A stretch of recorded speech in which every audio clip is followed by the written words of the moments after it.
आज आपण करणार आहोत पालक पकोडे।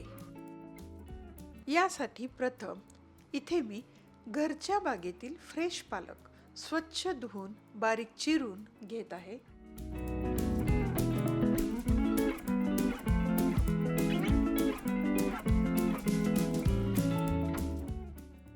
दोन मोठे चमचे डाळीचे पीठ,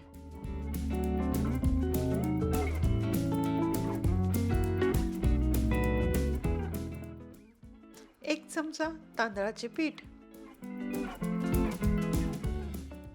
अर्धा चमचा ओवा,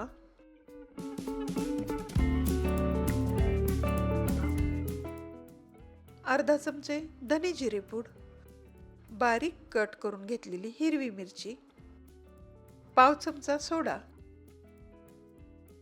पाव चमचा हळद, हिंग, चवीनुसार मीठ आणि 1 ते 1.5 कप पाणी हे सर्व ॲड करून पकोडे तयार करण्यासाठी या प्रकारे पीठ तयार करावे। आवश्यकतेनुसार पीठ व पाणी ॲड करावे।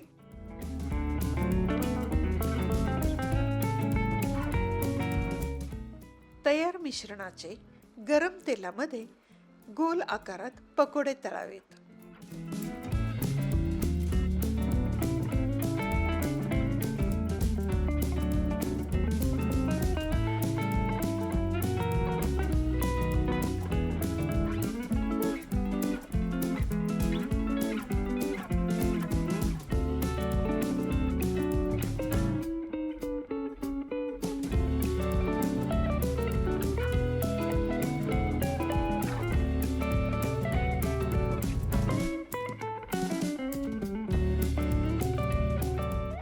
मीडियम फ्लेमवर साधारण 2 मिनिटे तळल्यानंतर असे हे गरम पालक पकोडे सर्व करण्यासाठी तयार होतील।